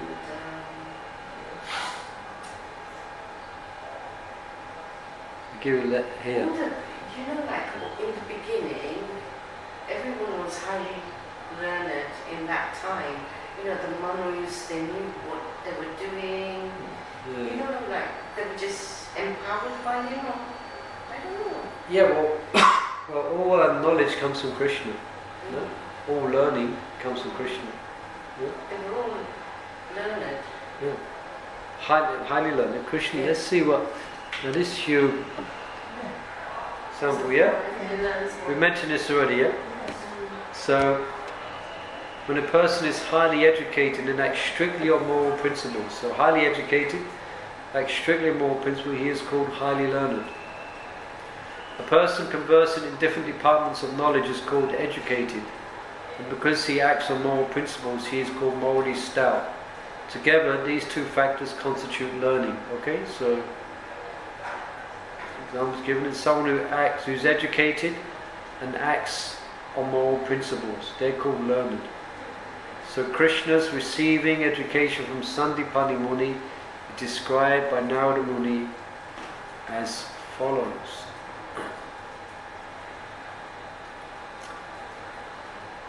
In the beginning, Lord Brahma and others. Okay, let's put this.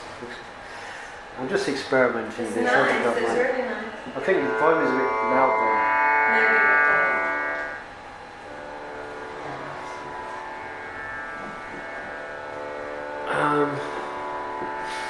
In the beginning, this is Narada Muni.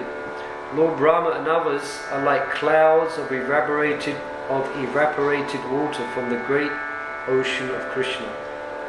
In other words, Brahma first received a Vedic education from Krishna, as the clouds receive water from the ocean.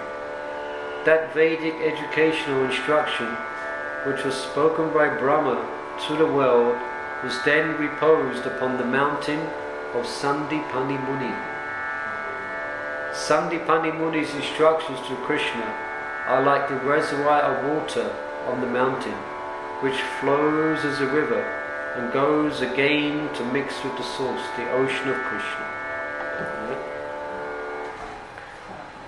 Okay. So Prabhupada mentions, to be more clear, Krishna cannot be instructed by anyone, just as the ocean does not receive water from any source but itself. It only appears like the rivers are pouring water into the ocean. So it's clear that Brahma receives his education from Krishna. and from Brahma via disciplic succession, this instruction was distributed to Sandipani Muni, who again offered it back into the original, which is Krishna River. Just like when you go to the Ganges, we offer it back into the Ganges. So as soon as Sandipani Muni is instructing, but that instruction is coming from Brahma, which is given by Krishna, and he's giving it back to Krishna. It's like we're offering the Ganges. Is that why we do that? That we're saying like this comes from you, I offer you back to yourself? Yes, this is for your worship, from you back.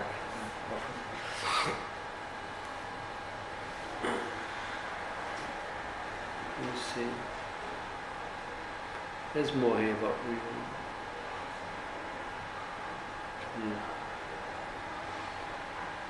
Okay.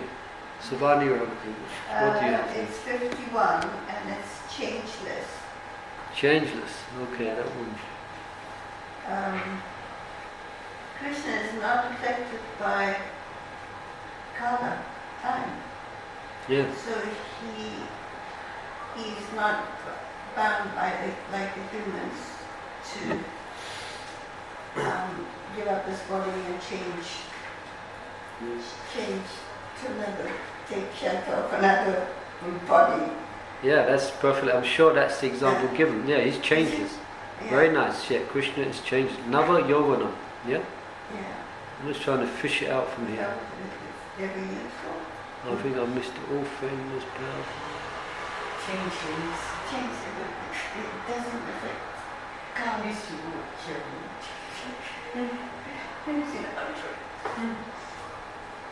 What was the number? 51. Oh no, I put some, I can't find it here. Changeless.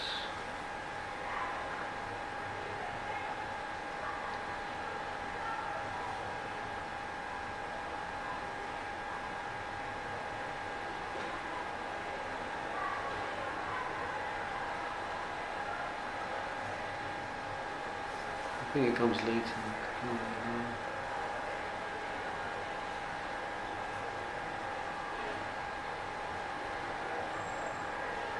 Here, yeah, you got it exactly. The example.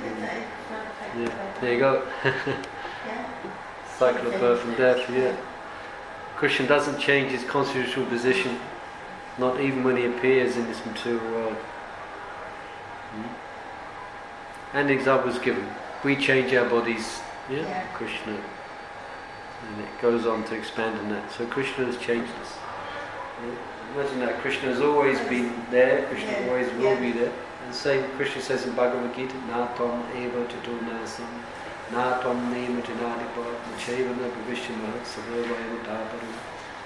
There was a time when I did not exist, nor you, nor his kings, nor in the future shall any of us cease to be. Yeah, so Krishna is changeless. Yes, very good. Thank you. Yeah. Bharani Machini, so your next one is? So the next one is 50, the Supreme Controller. Okay, so yeah, that was yeah, so tell us. The pastime that comes to my mind that I always like is how Krishna proves that he's the Supreme Controller because he expands himself as all the cowherd boys when Lord Brahma takes them away, because Lord Brahma wants to say, I'm the Supreme Controller, I can do everything, I'm the creator. And Krishna's so amazing that he doesn't even say, no you're not. He actually just lets Brahma get on with it, and he just expands himself and in turn increases the love of the cows and their calves and all the cowherd boys and their families simultaneously. So it's evidential that Krishna is the Supreme Controller. Very nice, Supreme Controller. Very good. Very good. Nice example. So let's see what it says here. Is we have Kaliya Krishna here. Let's see, there's a few things here. Okay. There are two kinds of controllers or lords. One who is independent is called controller, and one whose orders cannot be neglected by anyone is called controller. Regarding Krishna's complete independence and lordship, Srimad Bhagavatam says that although Kaliya was a great offender, Krishna still favoured him by marking his head with his lotus feet, whereas Lord Brahma, although having prayed to Krishna with so many wonderful verses, still could not attract him. This contradictory treatment by Krishna is just befitting his position, because in all Vedic literature he is described as being completely independent. There's a word in the Bhagavatam called Surat, the first verse of the first canto, which is independent.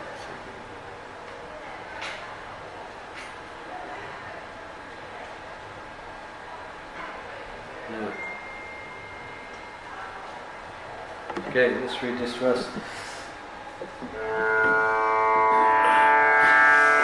One devotee prays, "My dear Krishna, when you order Brahma, now you may create the universe, and when you order Lord Shiva, now you dissolve this material manifestation." The volume seems right.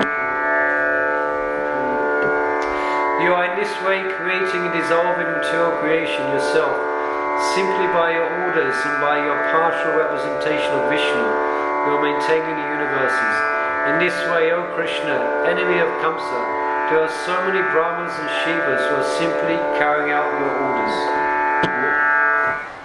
So Krishna is the supreme controller.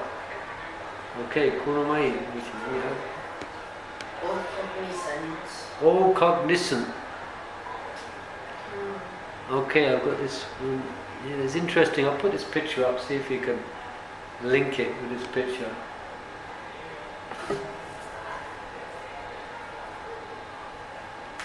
You know this pastime?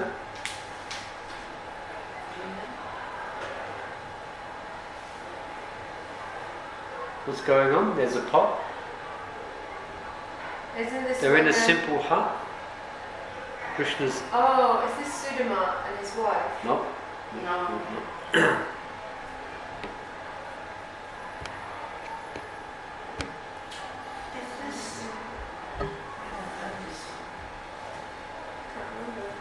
Oh, Draupadi. Yes.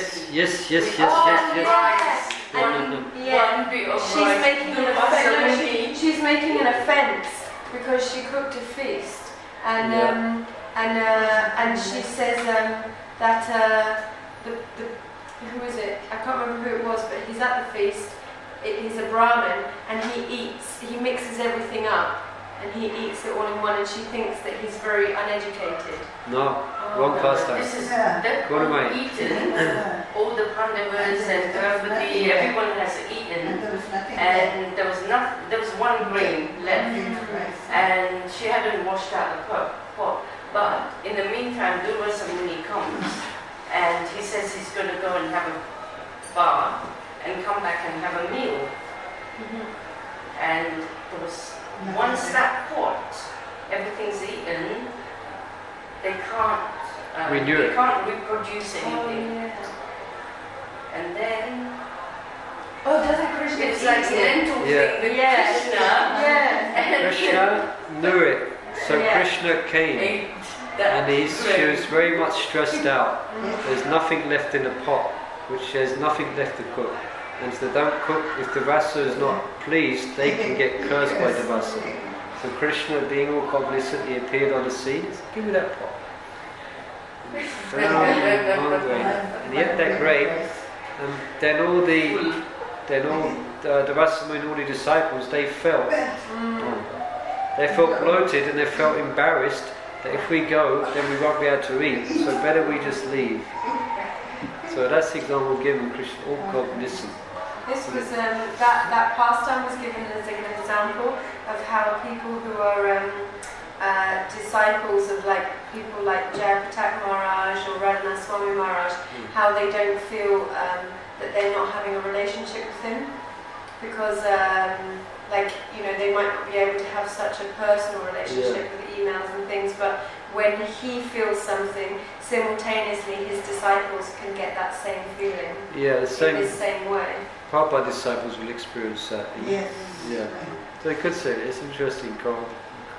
The other one was Duryodhan, when he goes to see his mother, at the end of the fight, he goes to see his mother, and Krishna knew that he was going to go, so he laughed at him, and he had to wear shorts. So Bhim could hit him on the legs. The thighs. And destroy him. So Krishna is all cognizant. So that example, that pastime is given. That's really good. All cognizant. Krishna knows what's going on. That pastime is really good. That is sweet. So, Subhanu, Subhanu shy. Haha, you got that one. This one's an interesting one. I know Krishna. it is. I've just read it. I've just read it. Shy. It's, somebody who exhibits humility and bashfulness is called shy. And, You've got it there, you're reading? That's why I said I'm cheating. It's right written right. No problem. And the example given is when Krishna lifts the Govardhan. There you go. There. Yeah. And when his glance goes to the gopis' breast, and then Balaram sees that, and then they understood. That's, like I said, I'm cheating so here. Krishna, he begins to shake when he's looking at the gopis. Yes. And they all get scared, and they all pray to Krishna to help. And then Balaram sees Krishna looking, and then Krishna sees Balaram seeing him. He becomes shy. Yeah. That's good. Shy. So Krishna also has interesting quality of shyness. Shy. Okay, we have perhaps time for a couple more. Bharati Mataji, your second one? Those are the only two that I have. Oh, you have two? Everyone's done two? Yeah. You've done two. Okay. So that was 36. Okay, so we'll stop there then. We don't have time to go through them all. No, but unfortunately. No, but this is good. It was a really nice exercise. It's a nice exercise, isn't it? It's very nice just to directly hear about Krishna's pastimes, to try and recall them, And it's interactive. It gets doing. Otherwise, it's just talking. Yeah. So I just go here. Let's just go quickly. I'm just going to quickly, just before lunch, we'll just go over these. So Krishna is strong. Yeah. You can quickly look there. Krishna defeating demon, the bull demon, and lifting Govardhan Hill. Slide 1 second go. Krishna's ever youthful, ever Yovanam.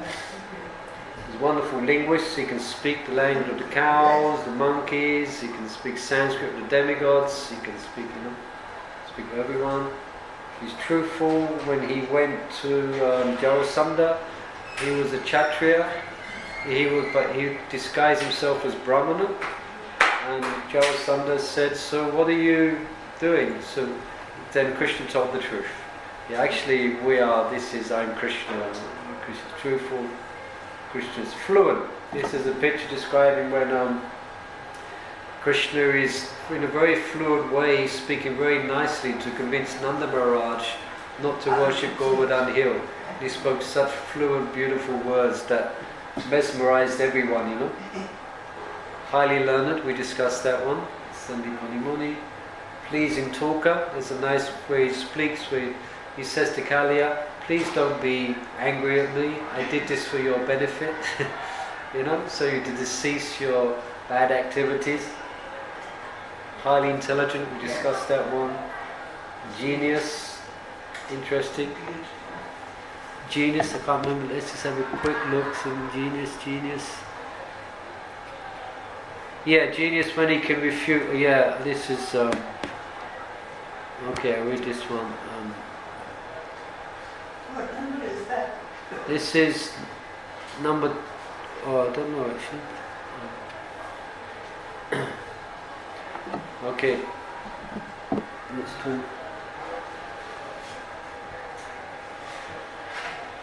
So the genius can refute any opposing element with new arguments. So in this connection, there's a statement from the Padyavali. Yeah. So here. One morning when Krishna came to Radha, Radha asked him, "My dear Keshava, where is your vasa at present?" The Sanskrit word vasa has three meanings. One meaning is residence, one meaning is fragrance, and another meaning is dress. Actually, Radharani inquired from Krishna, where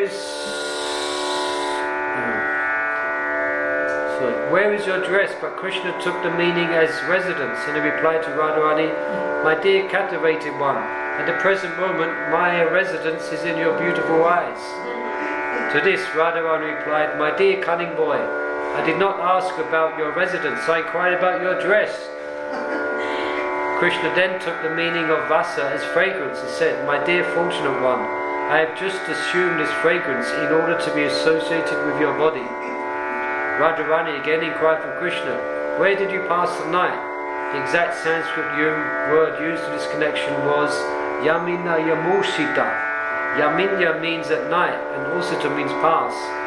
Krishna divided the word Yaminushita into two separate words, namely Yamina and Musita. By dividing this word into two, it came out to mean that he was kidnapped by Yamini or night. Krishna therefore replied to Radharani, "My dear Radharani, is it possible that night can kidnap me?" In this way, he was answering all the questions of Radharani so cunningly that he gladdened the dearest of the gopas. Radharani. Okay, so let's just go through these. So artistic, he's the best dresser.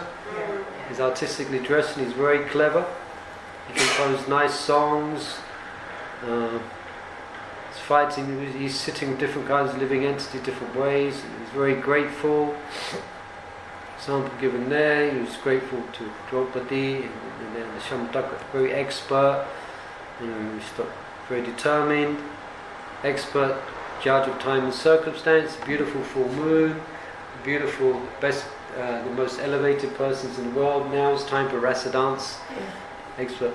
Seer by authority of scriptures. Krishna himself always quotes from scripture.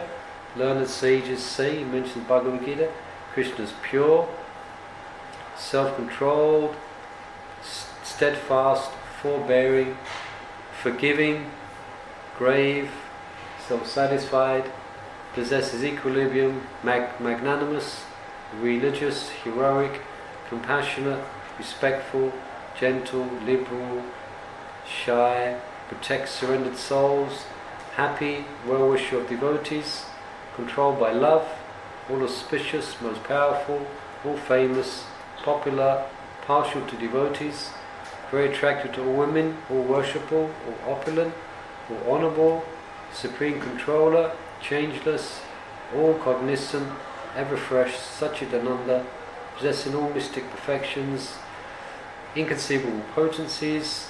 His body generates innumerable universes, is the source of all incarnations, gives salvation to the enemies he kills, attract of liberated souls, and the four main ones, or the four ones that no one else has, Lila Madhurya, sweet pastimes, we spoke about these already a little bit, Prema Madhurya, sweet, that's the one. Whether it's that exact pastime, I'm not sure, but it might well be, but there's a both pastime, Vena Madhurya and the Rupa Madhurya. Beautiful. Okay, we'll stop there. Rush through them. We don't have time to churn the ocean of all these pastimes, we only did a few. So we get back together at just gone 1:30. Is that okay? And then we'll continue. Hare Krishna. Thank you.